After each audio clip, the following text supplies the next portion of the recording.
Bismillahirrahmanirrahim. Alhamdulillah wassalatu wassalam ala Rasulillahi amma ba'd.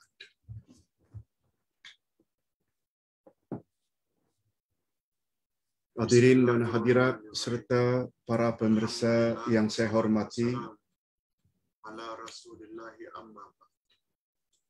Assalamualaikum warahmatullahi wabarakatuh.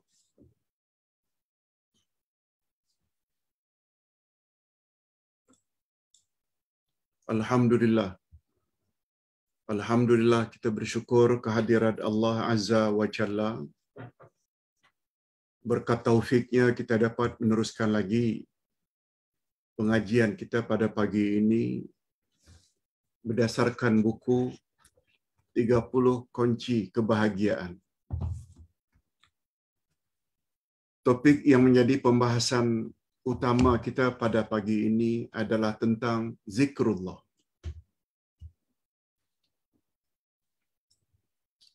Topik lengkapnya, zikrullah mampu menenangkan jiwa.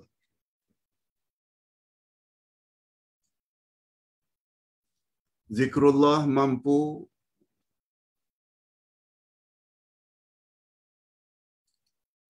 menenteramkan hati. Tidak keterlaluan kalau Ustaz katakan bahawa topik ini sangat penting. Khasnya bagi orang yang menginginkan jiwanya tenang, hatinya tenteram, tidak rungsing.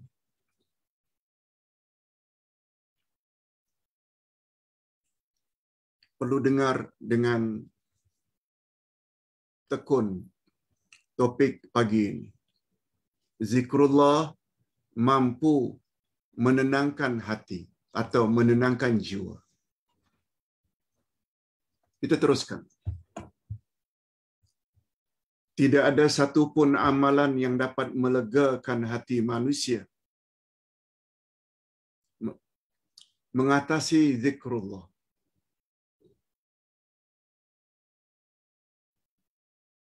Mungkin ada beberapa cara yang dapat menenangkan jiwa atau melegakan hati manusia. Mungkin ada beberapa cara. Tapi cara-cara itu semua tidak boleh mengatasi zikrullah. Maknanya zikrullah ini terletak pada ranking yang paling tinggi dalam usaha kita untuk mendapat ketenangan jiwa, ketenteraman hati. Tidak rungsing, tidak stres. Dan juga tidak ada satu pun amalan yang paling agung ganjaran pahalanya. Ini, selain daripada mendapat ketenangan jiwa, ganjaran yang paling besar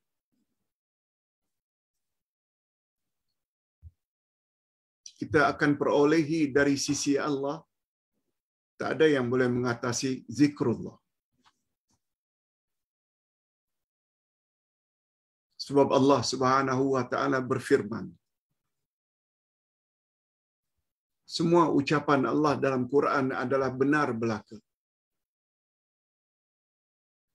Masalahnya beriman atau tidak, itu saja.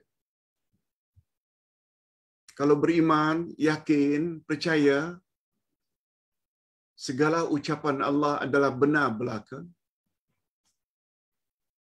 itu yang membuat jiwanya tenang. Apa kata Allah? Coba dengar. A'udzubillahi minasyaitonirrajim. Alladzina amanu wa tatma'innu qulubuhum bidzikrillah. Ustaz ulang. A'udzu billahi minasyaitonir rajim. Alladzina amanu wa tatma'innu qulubuhum bidzikrillah. Ala bidzikrillahi tatmainnul qulub. Orang-orang yang beriman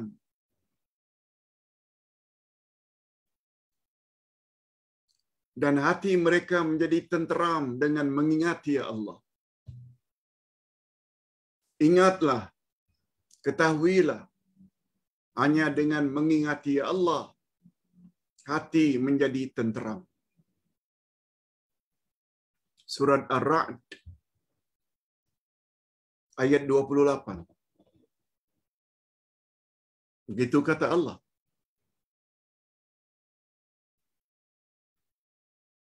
Orang yang beriman, semua perkataan Allah adalah benar belaka. Itu yang membuat hati mereka tenang. Sebab Allah tak pernah mungkir janji. Allah bila berkata, langsung dia kota.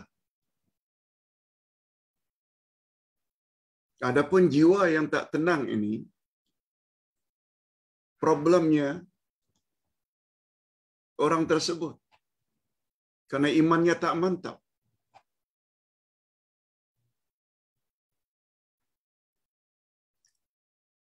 Apalagi kita baru-baru ini belajar berturut-turut Allah Al-Qawi, Allah Maha Kuat, Allah Al-Matin, Allah yang Maha Kokoh. Kekuatan dan kekokohannya tak ada satu pun yang boleh mengatasinya. Allah. Segala-galanya Allah. Dia yang kata, orang beriman itu hatinya tenteram. Ketahuilah, dengan banyak zikrullah. Zikrullah dengan maknanya ingat pada Allah. Nanti kita jelaskan sebagai tambahan jenis-jenis zikrullah. Dengan banyak ingat pada Allah, hatimu akan tenteram.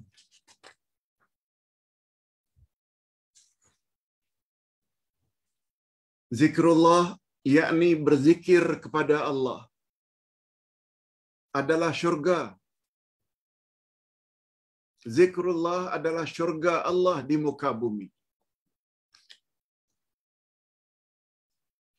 Barang siapa yang tidak memasukinya, majlis zikrullah, niscaya dia tidak layak masuk syurganya di akhirat nanti. Hadirin dan hadirat, zikrullah bukan maknanya duduk di atas jadah menghadap kiblat, zikir saja. Bukan itu.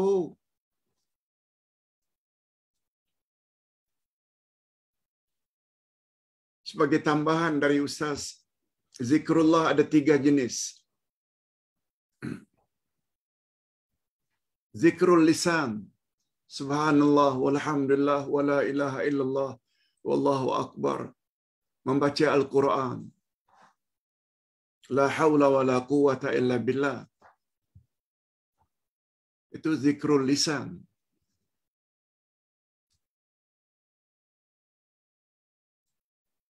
Zikir yang kedua namanya zikrul qalbi. Zikir hati. Banyak ingat kepada Allah. Banyak ingat pada hukum hakam Allah. Kita baru sebut sehari 2 ini. Nasihat Nabi kepada remaja di zamannya. Ihfazillah yahfazka. Peliharalah Allah, niscaya Allah pelihara kamu. Peliharalah Allah maksudnya pelihara hukum hakam Allah. Sebagai jaminan, Allah akan pelihara kita.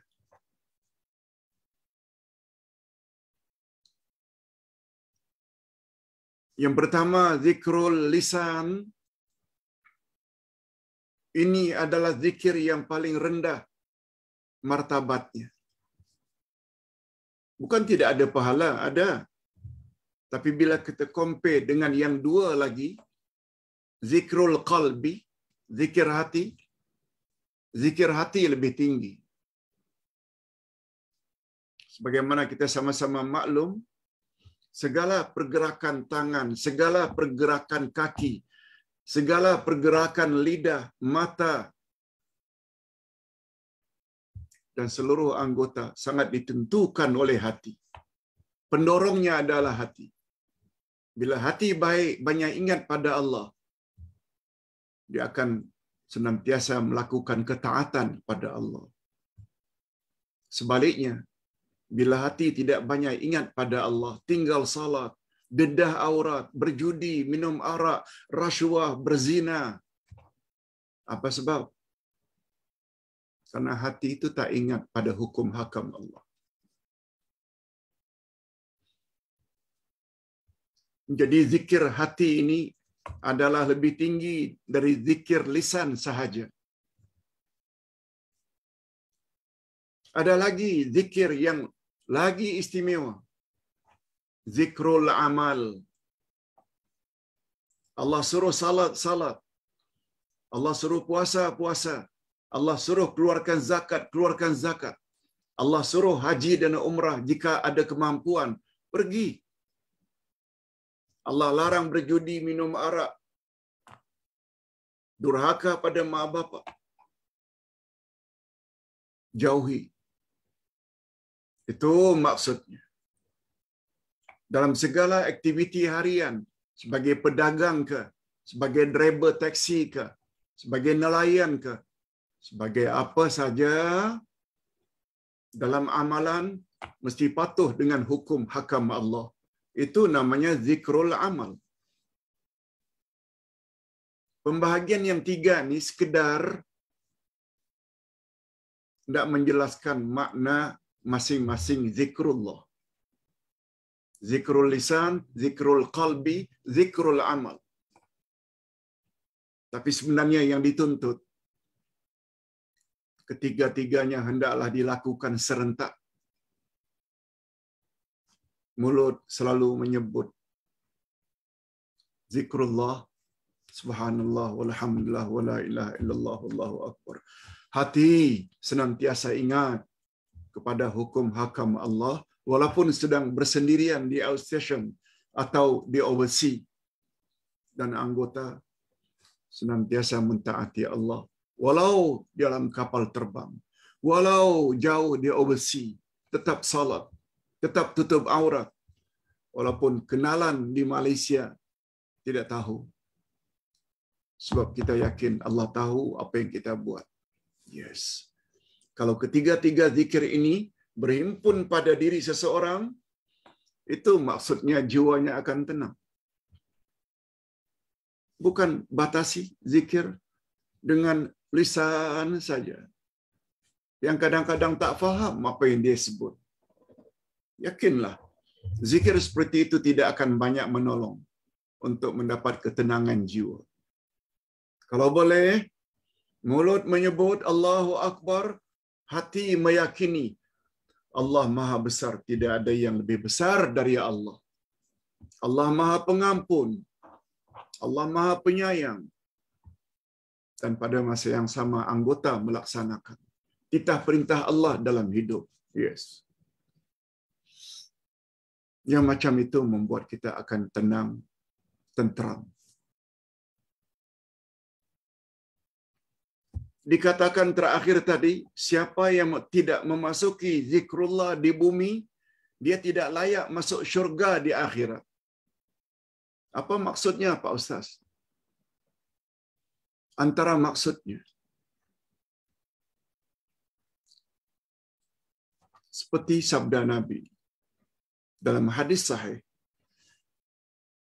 "Idza maratum bi raudhah min riyadil jannah farta'u." Bila kamu melewati taman-taman syurga di atas muka bumi, masuk ke dalam taman syurga itu, lalu sahabat bertanya, "Ya Rasulullah, apa yang dimaksudkan dengan taman syurga di atas muka bumi?" Kata Nabi, "Majalisal ilmi."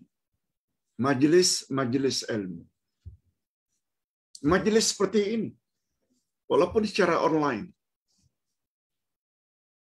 Sebab Nabi bersabda, Man salaka tariqan yaltamisu fihi ilma sahhalallahu lahu bihi tariqan ilal jannah. Siapa bersungguh-sungguh pergi ke majlis ilmu, niscaya Allah permudahkan baginya jalan ke syurga. Yes, itu maksudnya. Ingin masuk syurga, berjinak-jinaklah dengan taman-taman syurga di atas muka bumi, yaitu majlis ilmu. Ini termasuk zikrullah. Mulut kita menyebut, apalagi apabila disebut Nabi Muhammad sallallahu alaihi wasallam, kita sambut zikrullah. Mengakhiri majlis, kita baca doa kafarat. Subhanakallahumma bihamdik. Itu mulut.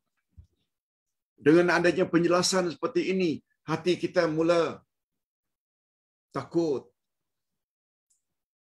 menolak ajaran Allah. Happy karena ada berita-berita gembira dalam majlis ilmu. Selesai majlis ilmu, apa yang kita tahu kita laksanakan. Jadi dalam majlis ilmu lengkap ketiga-tiga jenis zikrullah tadi. Itu maksudnya. Siapa yang tidak memasuki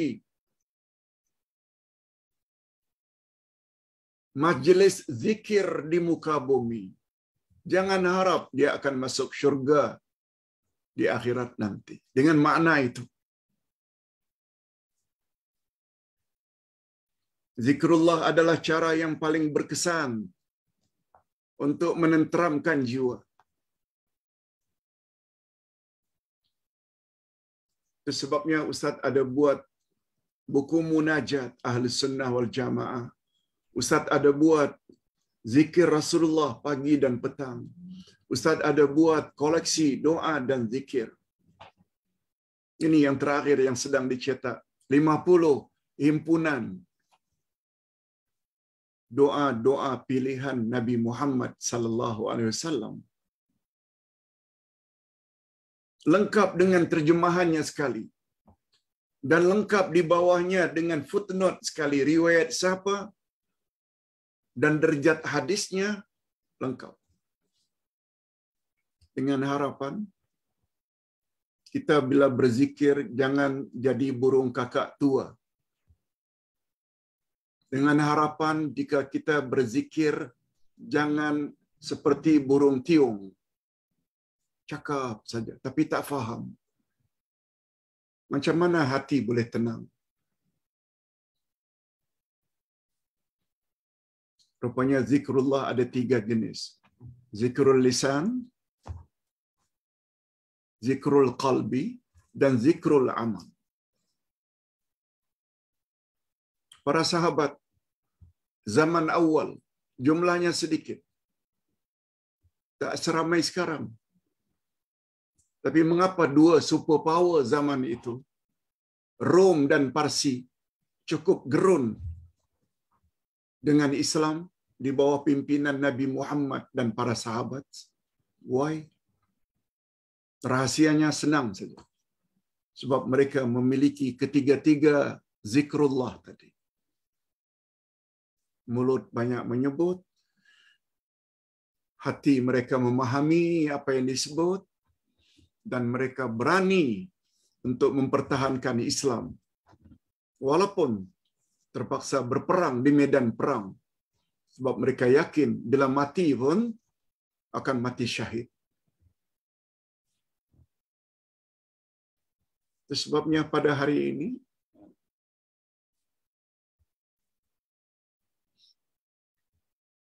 pendakwah-pendakwah juga adalah pejuang. Ada pendakwah yang ikut mainstream, ikut orang ramai. Walaupun ada unsur syirik, bid'ah, diam saja, takut. Ada pula pendakwah, kalau dia dah yakin itu benar, dia cakap saja. Orang terima ke tak terima, itu urusan mereka. Mengapa mereka boleh berbuat begitu?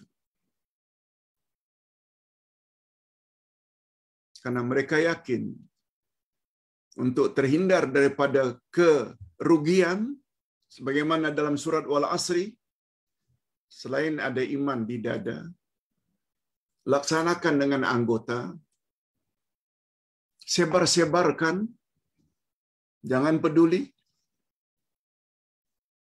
asalkan penyebaran itu secara sopan, jangan kasar. Namun demikian ada juga orang yang menuduh yang bukan-bukan, sabar. Yes. 4 syarat itu sangat penting dalam hidup agar kita tidak termasuk dalam insan-insan yang rugi. Ustaz doakan mudah-mudahan kita semua, Ustaz dan para hadirin hadirat dan para pemirsa dianugerahkan oleh Allah kekuatan untuk melengkapi diri masing-masing dengan 4 syarat tadi. Iman mantapkan, amal saleh pribadi tingkatkan, dakwah sebar-sebarkan semampu yang boleh. Dan yang keempat, sabar.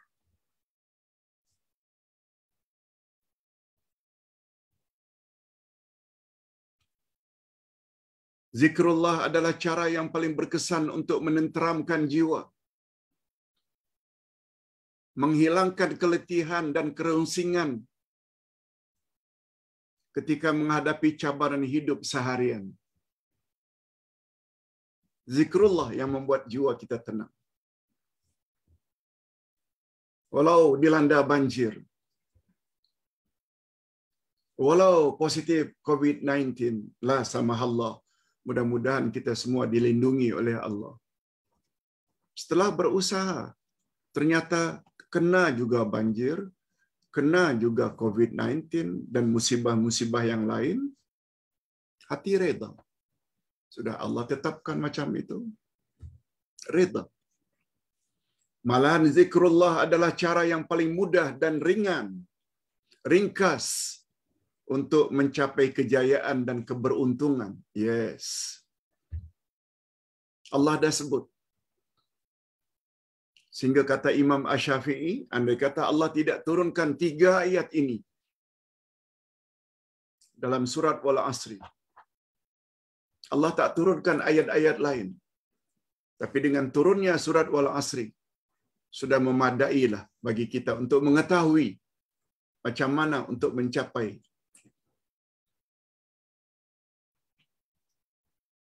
keberuntungan, kejayaan, dan kebahagiaan yang hakiki. Iman yang mesti didasari dengan ma'rifatullah, ma'rifatun nabi, dan ma'rifatud dinil islami, itu 3 cabang knowledge yang mesti ada untuk membentuk iman. Kenal Allah, kenal Rasul, kenal selok-belok agama. Ini sebagaimana yang kita tambahkan setiap hari bersama buku lagi supaya mantap. Setelah ada iman, amal pribadi tingkatkan. Jangan malas. Kebenaran yang diketahui dan sudah diamalkan, share pada orang lain. Dan sabar. Sama ada dipuji orang berterima kasih, atau orang tidak berterima kasih. Sebab tujuan kita adalah ikhlas. Kalau kita menyebarkan dengan ikhlas, tak timbul yang kita akan frus. Kalau orang tidak mau menerima. Ingat, selalu, Allah tidak tanya, berapa banyak orang yang dengar dan ikut cakap awak? No. Tapi ya Allah akan tanya, sudah Anda sampaikan atau belum kebenaran yang Anda sudah ketahui dan amalkan itu? Perhatikanlah bimbingan wahyu Al-Quran, bimbingan Al-Quran. Sebagaimana yang disebutkan tadi. Ala bizikrillahi tatma'innul qulub. Ketahuilah, hanya dengan zikrullah jiwamu akan tenang. sama ada dalam Al-Quran atau sunnah Nabi sallallahu alaihi wasallam, niscaya kamu akan lihat betapa hebat kelebihan zikrullah. Bukan kita reka-reka.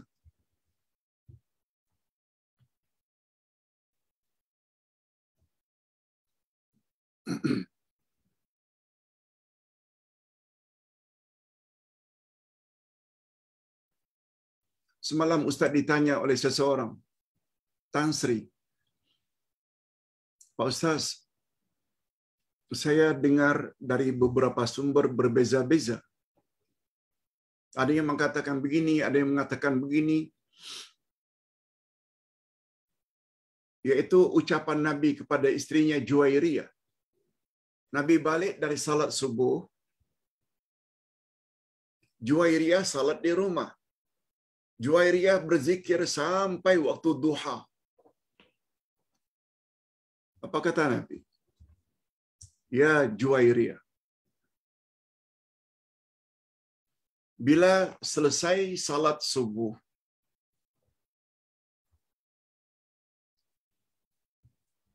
lalu kamu baca 3 kali. Subhanallah wa bihamdihi adada khalqihi wa midada. Subhanallah wa bihamdihi adada khalqihi wa zinata arsyi wa midada kalimati.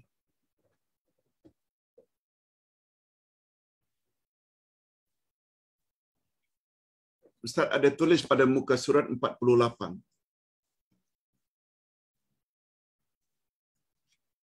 Bukan 48. Wirid yang kelima, wirid pagi. Subhanallah wa bihamdihi adada khalqihi wa ridha nafsi wa zinata arsyihi wa midada kalimati. Bacaan aku tadi selepas salat subuh, setelah wirid seperti biasa, lalu aku baca 3 kali saja setelah salat subuh. Dia menyamai dengan salatmu, lalu berzikir sampai waktu duha. Ini memberi pengajaran. Zikir ini sangat power. Sangat power. Cuma Ustaz jawab kepada Tan Sri yang bertanya, dia bukan setiap waktu, Tan Sri. Nabi dah tetapkan. Bukan sampai 7 kali, bukan. Nabi hanya sebut 3 kali. Timingnya habis salat subuh. Bukan setiap selesai salat. Kita dah belajar tentang sunnah Nabi yang dipanggil dengan mutaba'atun Nabi. Kita mesti terikat dengan timing bila zikir itu patut dibaca. Kita juga mesti terikat dengan bilangan berapa. Kalau Nabi kata habis subuh saja. Kalau Nabi kata 3 kali, 3 kali saja.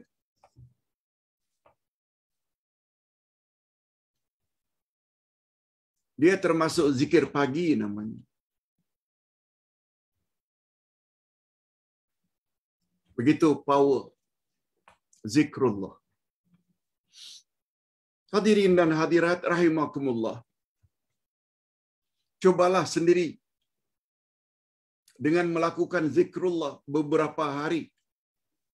Niscaya kamu akan mendapat hasilnya yang sangat menakjubkan.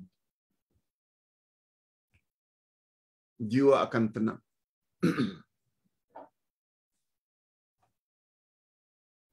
Apalagi zikir yang kita pernah sebut sebagai al-baqiyatus salihat, sesuatu yang kekal lagi saleh. Dalam ayat yang ke-46 dari surat Al-Kahfi, yang kekal lagi saleh itu adalah 5 rangkap zikir. Subhanallah, walhamdulillah, wala ilaha illallah, wallahu akbar, wala haula wala quwata illa billah. Ulang selalu. Zikir yang sama, zikir itu pernah diajar oleh Nabi Muhammad sallallahu alaihi wasallam kepada Ummu Hani yang sudah lemah. yang sudah paralyzed. Itu sebabnya zikir tersebut bagus sekali dia ajar kepada ibu bapa, atuk nenek yang sudah uzur, ulang selalu. Apalagi kalau dapat atau mereka dapat memahami maksudnya, lagi bagus. Okey. Zikrullah juga dapat menghilangkan rasa takut, gelisah, terkejut dan sedih. Banyak-banyak zikrullah. Dengan zikrullah akan binasalah kesusahan. Akan sirna, akan hilang.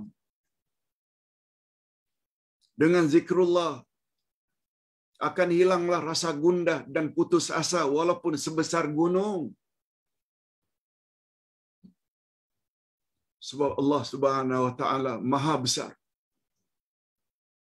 Tak ada yang lebih besar daripada Allah. Oleh itu, tidak mengherankan jika kamu dapati orang yang banyak zikrullah selalu tenang jiwanya.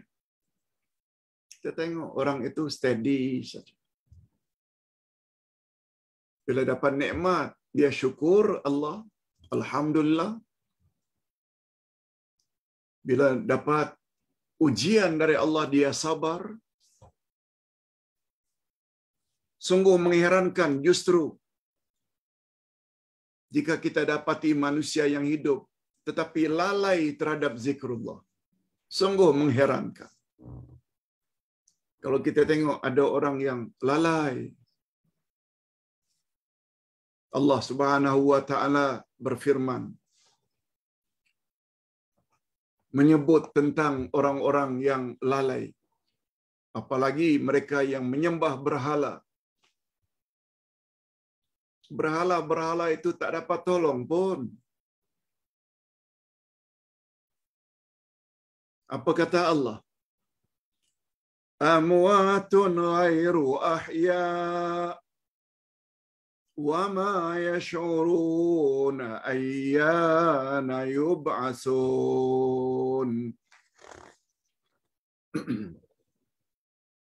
Berhala-berhala itu adalah benda mati, tidak hidup, amwat. Patung-patung berhala itu semua benda mati. Ghairu ahya, tak hidup sedikit pun.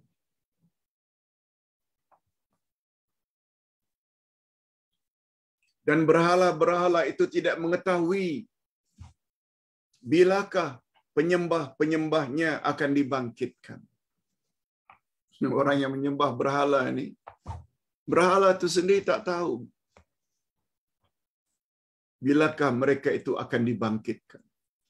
Beza keyakinan kita terhadap Allah. Allah dah jelaskan dengan begitu detail dalam Al-Quran. Bila mati, kita akan masuk alam barzakh. Apa di alam barzakh yang kita akan lalui? Antara lain pertanyaan, man rabbuka? Wa man nabiyuka? Wa ma dinuka? Kalau lulus jawaban itu, selamat, kita akan dapat nikmat kubur. Tapi jika tidak dapat jawab, akan diazab sampai hari kiamat. Setelah kiamat kita dibangkitkan, amal kita akan ditimbang. Di sana ada titian siratal mustaqim. Semuanya diceritakan oleh Allah. Berhala tak akan mampu menceritakan itu semua. Itu sebabnya mengapa penyembah berhala di zaman jahiliyah dipanggil dengan Arab jahiliyah. Jahiliyah maknanya bodoh. Arab bodoh. Terutama karena mereka menyembah berhala. Berhala mati, tak hidup. Dan berhala pun tak tahu bila orang-orang yang menyembahnya akan dibangkitkan. Beza dengan Allah Subhanahu wa taala yang kita yakini.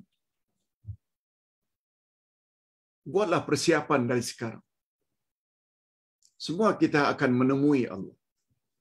Semua kita akan ditanya oleh Allah. Semua amalan kita akan ditimbang oleh Allah. Jika amal baiknya lebih berat, tempatnya syurga. Bila amal jahat yang lebih berat, tempatnya neraka. Boleh kita lihat di dalam tafsir surat Al-Qari'ah. Semakin banyak zikrullah yang kamu lakukan, mudah-mudahan kita termasuk orang yang banyak zikrullah, maka semakin tenang jiwamu, semakin tenteram hatimu,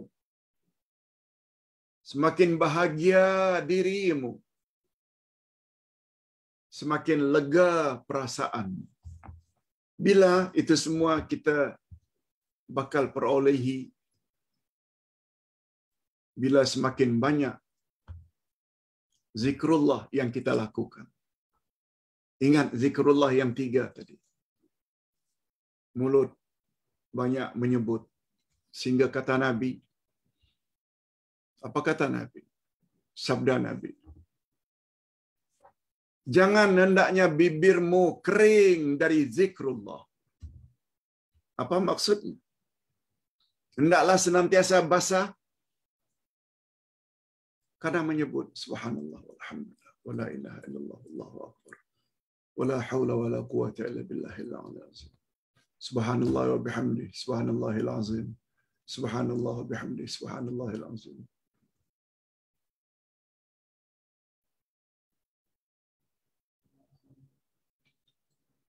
Hasbunallah wa ni'mal wakil, ni'mal mala wa ni'mal nasir. Wala haula wala quwwata illa billah. Bila melihat sesuatu yang cacat, mulut menyebut subhanallah.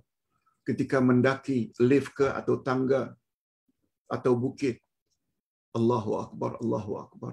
Apabila menurun, baca subhanallah, subhanallah. Apa rahasianya Pak Ustaz? Kita sudah jelaskan sebelum ini. Semua itu ada makna.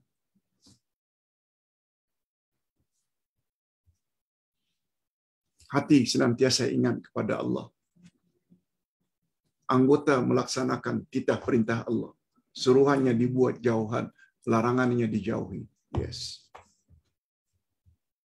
Lakukan itu terus-menerus. Sampai nyawa dicabut. Menjelang tidur pun ada bacaan-bacaan tersendiri. Bangun tidur pun ada bacaan-bacaan tersendiri. Nak masuk tandas ada bacaan, keluar tandas ada bacaan. Subhanallah. Penuh dengan zikrullah.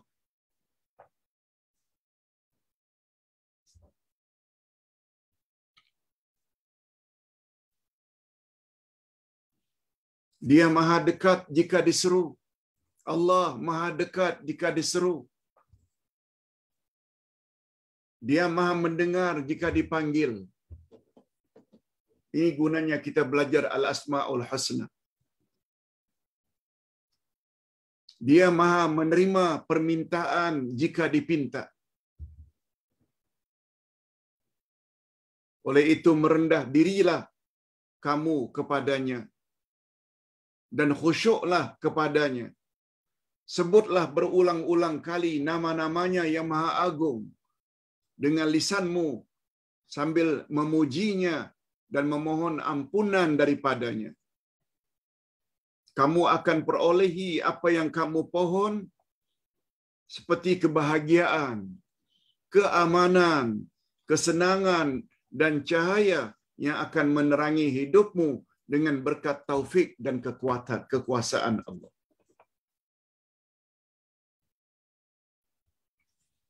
Ustaz pernah sebut bahawa Rasul sallallahu alaihi wasallam bersabda, apabila di tempat kita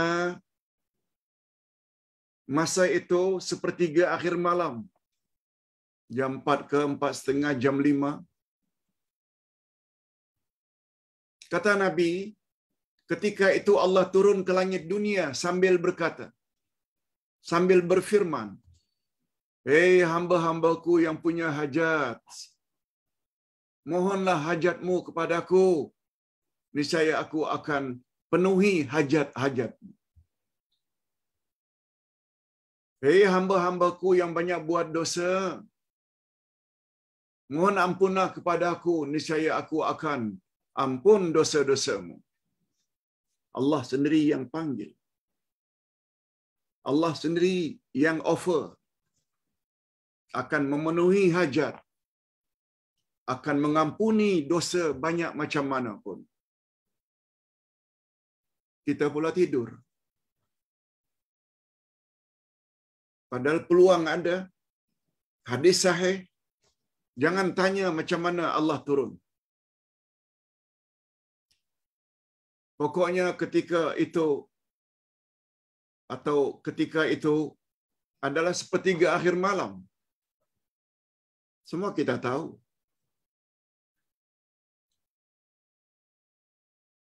Setahu Ustaz, perbezaan antara Malaysia dengan Kanada 12 jam. Seperti Toronto.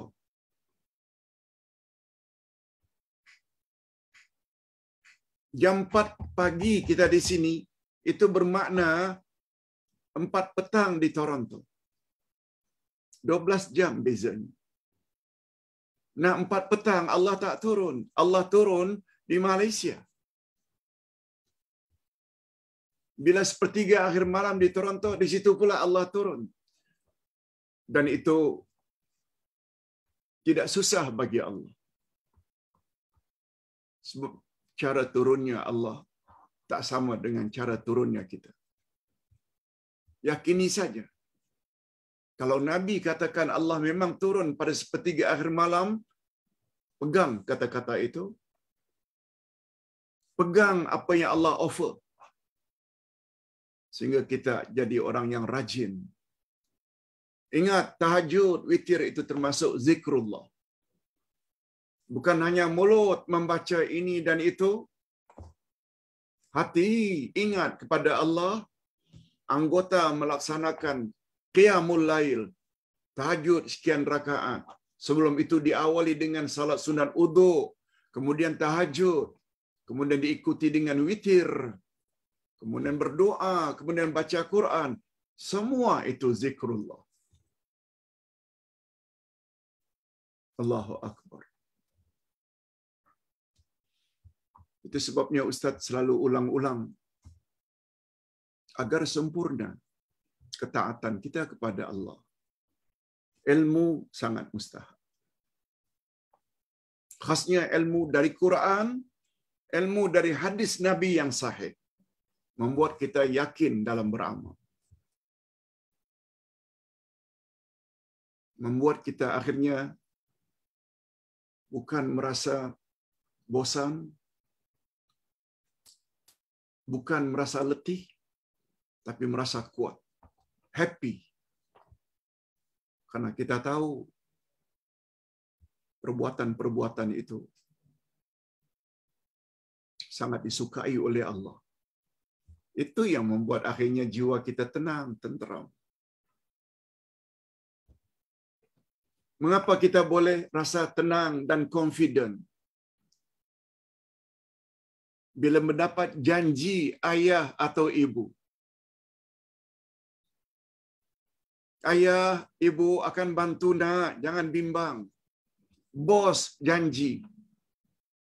Asalkan kamu patuhi peraturan di pejabat. Jangan bimbang. Saya akan bantu. Mengapa jiwa kita menjadi confident, tenang, yakin? Padahal semua itu janji-janji bukan dari makhluk yang sempurna pun. Bukan dari zat yang sempurna, maksud Ustaz. Hatta janji mak bapak kadang-kadang tidak dapat dilaksanakan sebab kemampuan mereka terbatas. janji-janji daripada our leader, bos, kadang-kadang tak ditunaikan. Namun kita dengan janji orang yang baik dengan kita dan kita cukup yakin, boleh tenang. Mengapa tak tenang dengan janji Allah? Innallaha la yukhliful mi'ad. Allah tak pernah mungkir janji. Kalau terhadap janji Allah masih lagi tak percaya, ini masalahnya masalah anda, bukan masalah Allah. Allah tak pernah bermasalah. Janjinya tak pernah dipungkiri. Mengapa jiwa tidak tenang? Karena imannya lemah. Kalau imannya kuat, insya-Allah membuat dia tenang. Hadirin dan hadirat rahimakumullah.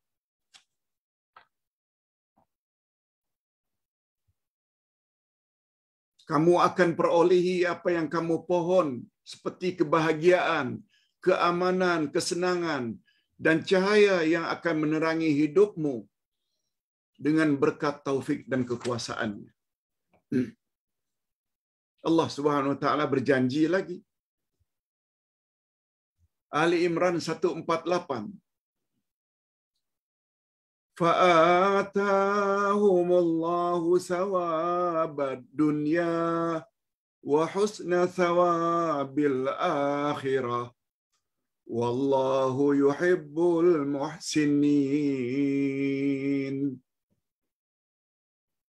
Karena itu Allah memberikan kepada mereka pahala di dunia dan pahala yang baik di akhirat, yakni syurga. Dunia Allah bagi, akhirat Allah bagi berkat zikrullah yang dia telah lakukan semasa hidupnya. Dan Allah menyukai orang-orang yang berbuat kebaikan. Janji Allah. Hadirin dan hadirat, ini dulu yang dapat Ustaz sampaikan. Kita baca dulu atau jawab dulu beberapa soalan. Ada 3 soalan. 1,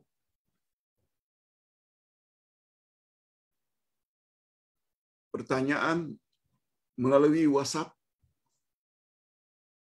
Pak Ustaz,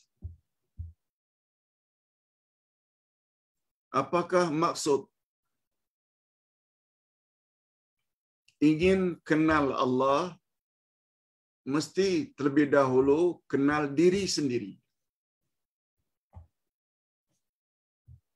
Ustaz jawab.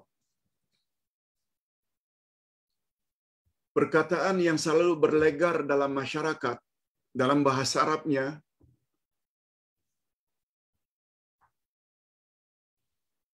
man arafa nafsahu faqad arafa rabbah. Siapa yang mengenal dirinya, niscaya dia akan kenal Tuhannya. Pertama, Ustaz ingin katakan itu bukan hadis Nabi.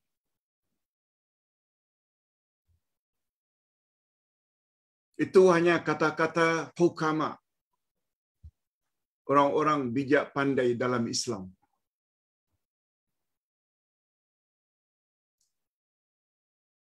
Yang jelas itu bukan hadis. Siapa yang kenal dirinya, niscaya dia kenal Tuhannya, yaitu Allah. Tapi kata para ulama memberi komen, maknanya betul. Jika dijelaskan dengan cara yang betul. Macam mana cara yang betul, Pak Ustaz? Okey. Ingat balik. Menurut Ahlus Sunnah wal Jamaah, mengenal Allah ada 2 cara. Ada berapa cara? 2. Pertama, melalui Al-Asma'ul Husna. Kita dah belajar dah. Nama Allah Ar-Rahman, Ar-Rahim, Al-Wadud, Al-Aziz, Al-Jabbar. Pelajari satu demi satu. Niscaya kita akan kenal Allah. Dan Ustaz sudah tulis pun buku dengan topik mengenal Allah melalui Al-Asma'ul Husna. Itu cara pertama. Cara kedua melalui ayat-ayat Allah.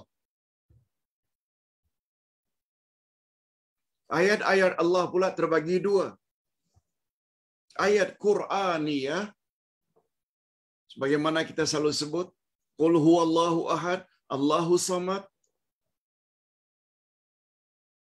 Katakan, hai Muhammad, Allah itu Esa. Nah, kita tahu Allah itu Esa. Bukan dua, bukan tiga. Allah tempat kita meminta, iaitu sumber segala nikmat. Kita faham. Sebabnya kita minta mesti kepada Allah. Lam yalid wa lam yulad. Allah kata dia tidak beranak dan tidak diperanakan. Itu namanya cara mengenal Allah melalui ayat Qur'aniyah. Nah, ada satu lagi ayat. Ayat yang kedua namanya ayat kauniyah. Iaitu makhluk. Iaitu alam ini. Seperti kajian tentang bintang, kajian tentang bulan, kajian tentang matahari, kajian tentang luar angkasa. Berapa banyak kita dengar astronaut, angkasawan balik dari bulan, lalu ada yang memeluk Islam. Karena mereka lihat tanda-tanda kebesaran Allah di alam sana.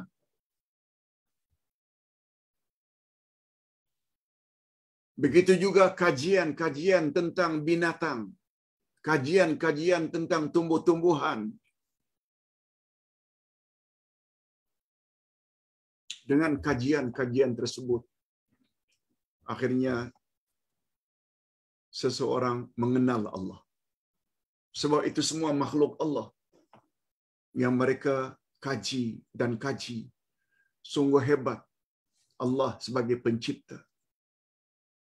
Itu namanya mengenal Allah melalui ayat kauniyah. Nah, diri manusia ini termasuk ayat kauniyah. Sebab kita makhluk.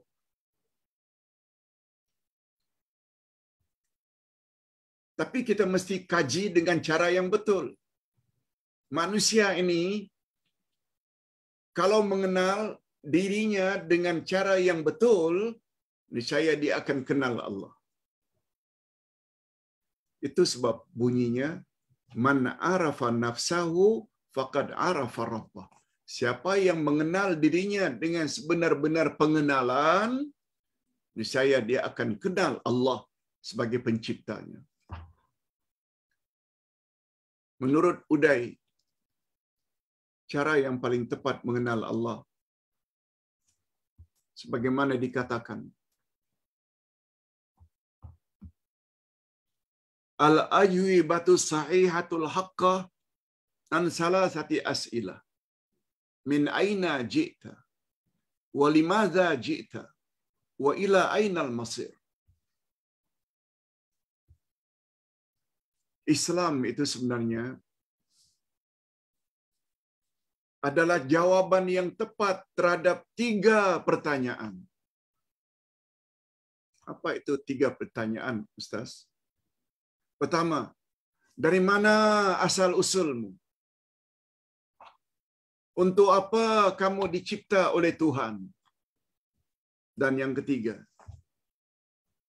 kemana kamu akan pergi setelah kamu mati?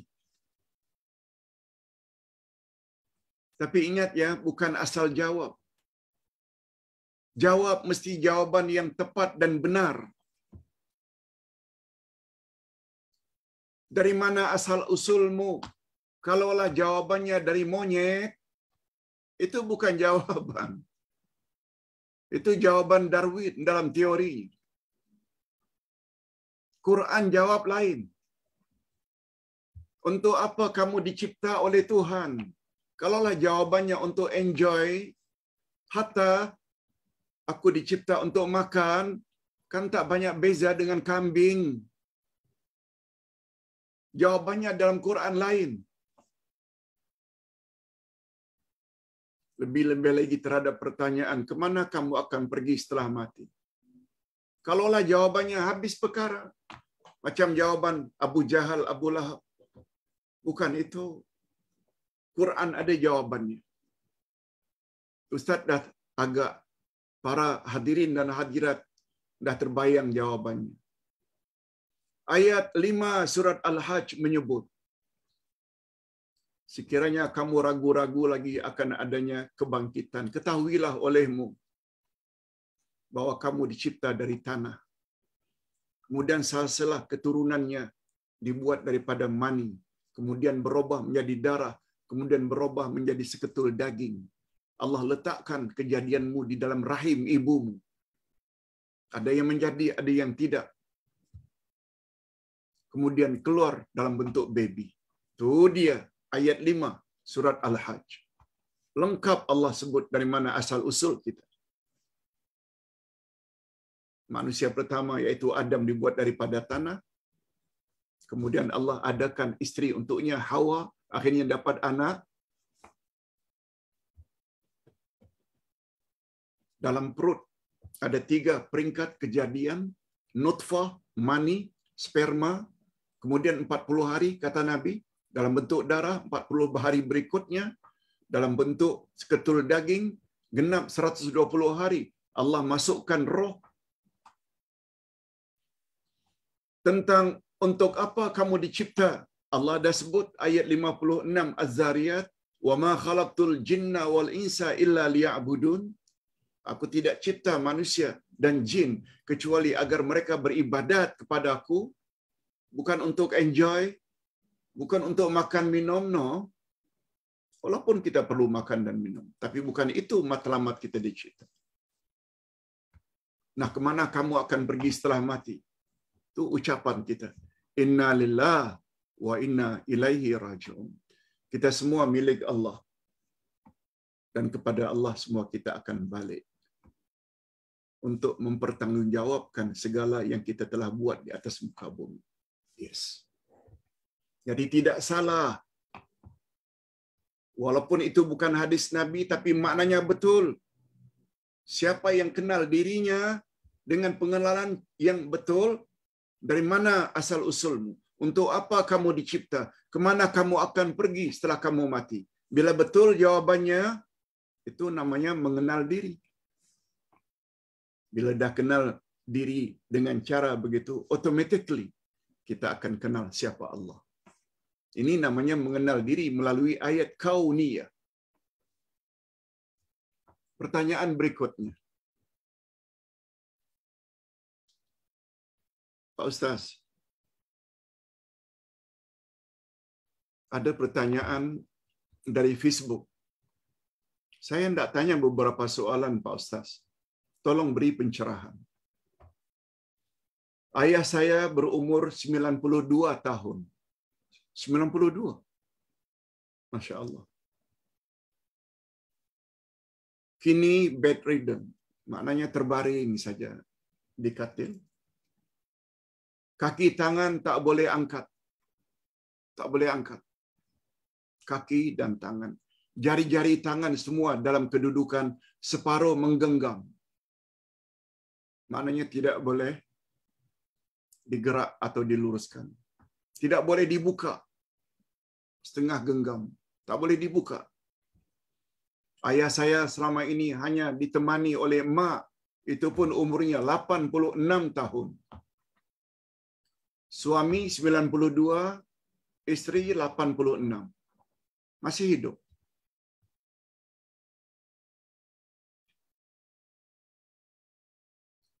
Selain mereka berdua, ada seorang pembantu. Ada maid. Mak saya pula pergerakannya berkursi roda. Kemana-mana pakai kursi roda. Tak boleh berdiri lama dan tak boleh berjalan lama. Pertanyaan, Ini pertanyaan si anak. Saya tidak tahu Pak Ustaz, bagaimana cara untuk ayah nak ambil uduk dalam keadaannya sedemikian. Bolehkah mak saya bantu atau pembantu rumah yang membantu udukkan mereka? Tapi secara logiknya pasti tidak boleh kan Ustaz? Sebab air uduk secara otomatiknya akan terbatal bila bersentuhan antara ayah saya dan emak saya maupun dengan pembantu rumah. Mohon pencerahan Pak Ustaz. Hadirin dan hadirat, yang bertanya ini termasuk yang meyakini sentuhan kulit ini antara suami istri membatalkan uduk, apalagi dengan pembantu yang bukan mahram.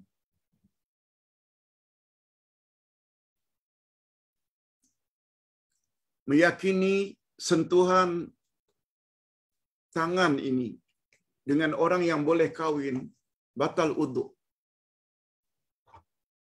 Begitulah pendapat majoriti di Nusantara yang bermazhab Syafi'i.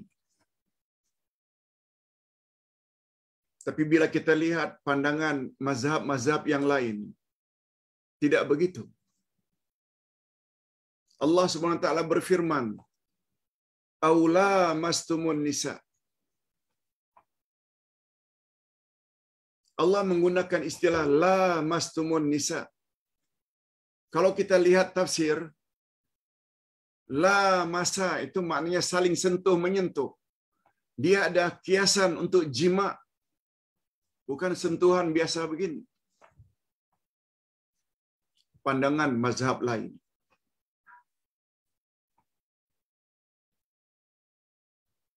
Kalau anda selama ini belum tahu, nah sekarang tahu. Bukan satu pendapat dalam hal ini, sebagaimana pendapat Imam Asy-Syafi'i. Imam-imam yang lain kata tak batal. Sebab yang batal itu jima. Sebab Allah tidak menyebut lamastumun nisa. Itu betul sentuhan. Tapi kalau lamastumun nisa, itu saling sentuh menyentuh, dia adalah kiasan untuk jima. Mengadakan hubungan intim suami istri.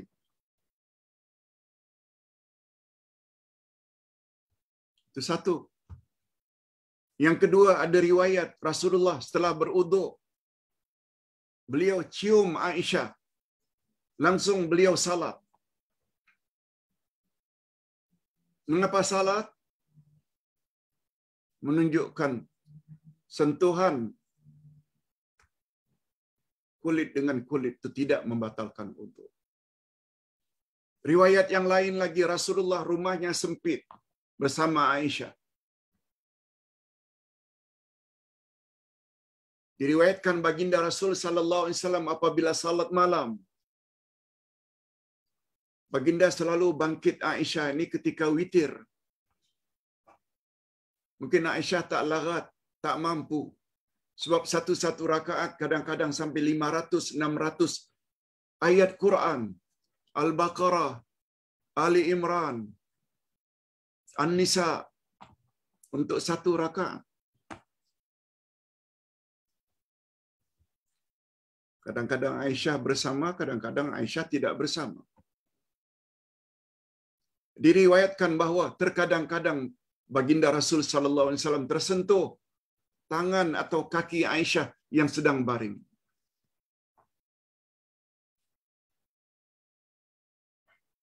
Nabi tidak membatalkan salatnya. Malah buat salat lagi.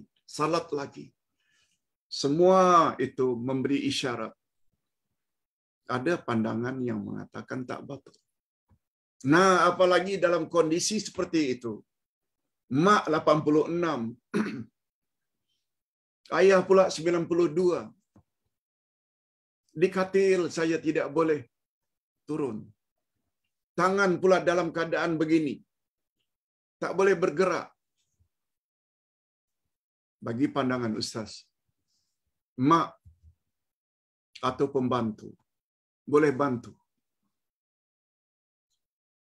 Spraykan badan, tangan umpamanya, lalu usap sampai rata. Persentuhan itu tidak membatalkan wudu.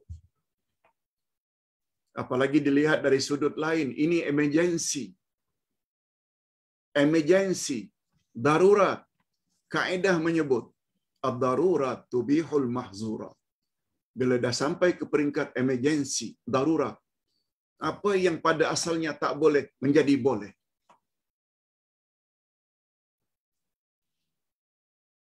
Ustaz bersyukur karena Ustaz belajar ambil master dulu perbandingan ilmu fiqh.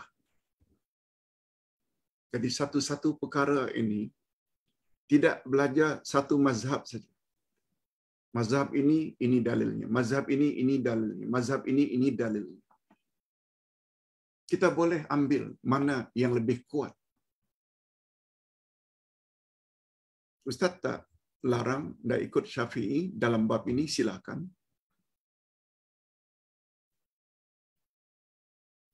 Tapi ingat, Islam bukan agama yang menyusahkan. Apalagi ada pandangan lain. Apatah lagi dalam konteks emergency. Ustaz yakin boleh. Namun demikian, anda ada pilihan. Sama ada mau percaya atau tidak, itu Ustaz tidak paksa. Tapi penjelasan mesti.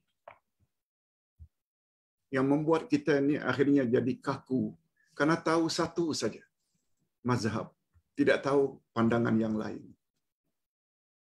Ini masalah. Yang kedua, terakhir.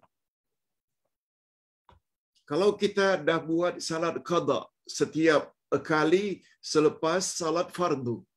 Ini yang bertanya ini yang cenderung kepada kita bayar qada. Sebagaimana yang dinasihatkan oleh ustaz-ustaz tertentu, qada setiap kita selesai salat. Habis zuhur buat qada zuhur. Habis maghrib buat qada maghrib. Pertanyaannya, kalau kita dah buat salat qada setiap kali selepas salat fardu, perlu tak lagi kita buat salat sunat ba'diyah? Sebab ada yang kata tak perlu. Sebab ia sudah merangkumi salat ba'diyah dalam salat qada yang dilakukan. Hadirin dan hadirat, dalam bab qada salat-salat yang lama, kalau itu pilihannya, tak ada ulama yang berpendapat perlu buat juga ba'diyah setelah qada. Lain halnya kalau musafir, lalu kita jamak zuhur, jamak zuhur dan asar. Jamak takdim, habis zuhur jam 2 langsung kita buat asar. Setelah itu kita boleh buat. Setelah itu, setelah asar kita boleh buat ba'diyah zuhur. Maghrib dan isya jamak takdim. Jam 7.30 buat maghrib. Selesai maghrib 3 rakaat tambah dengan isya. Lalu kita buat ba'diyah maghrib dahulu, kemudian ba'diyah isya setelah itu. Kedua-duanya ba'diyah itu dibuat setelah maghrib dan isya. Sebab antara maghrib dan isya tak boleh ada in between, senggang. Kita dah jelaskan perkara ini beberapa bulan yang lalu. Mudah-mudahan apa yang kita sampaikan ini ada jugalah manfaatnya. Kita ikuti dan akhiri dengan doa. Alhamdulillahirabbil alamin. Wassalatu wassalamu ala asyrafil anbiya'i wal mursalin wa ala alihi wa sahbihi ajma'in. Rabbana ighfir lana dzunubana wa liwalidina warhamhum kama rabbawna shighara. Rabbana hab lana min azwajina wa dhurriyyatina qurrata a'yun waj'alna lil muttaqina imama. Ya Allah, ampunkanlah dosa kami dan dosa kedua ibu bapa kami. Dan cucurilah mereka rahmat-Mu, ya Allah, sebagaimana mereka telah didik kami sejak dari kecil. Ya Allah, berilah kami pasangan hidup dan zuriat keturunan yang menyedapkan pandangan mata dan hati kami. Dan jadikanlah kami pemimpin orang-orang yang bertakwa. Ya Allah, berilah kami taufik-Mu dan kekuatan untuk senantiasa zikrullah, berzikir padamu, ya Allah. Berilah juga kepada kami taufik supaya dapat melaksanakan ketiga-tiga jenis zikrullah. Zikrul lisan, zikrul qalbi, dan zikrul amal. Supaya kami bukan saja bahagia, tenang, tenteram di dunia, juga tenang, tenteram, damai di dalam alam barzakh. Lebih-lebih lagi kami akan menemui kedamaian, ketenteraman di akhirat nanti dan layak memasuki syurga-Mu. Birahmatika ya arhamar rahimin. Wa sallallahu ala nabiyyina Muhammad wa ala alihi wa sahbihi ajma'in. Subhana rabbika rabbil izzati amma yasifun. Wa salamun alal mursalin. Walhamdulillah rabbil alamin. Subhanakallahumma wa bihamdik. Asyhadu an la ilaha illa anta astaghfiruka wa atubu ilaik. Wassalamualaikum warahmatullahi wabarakatuh.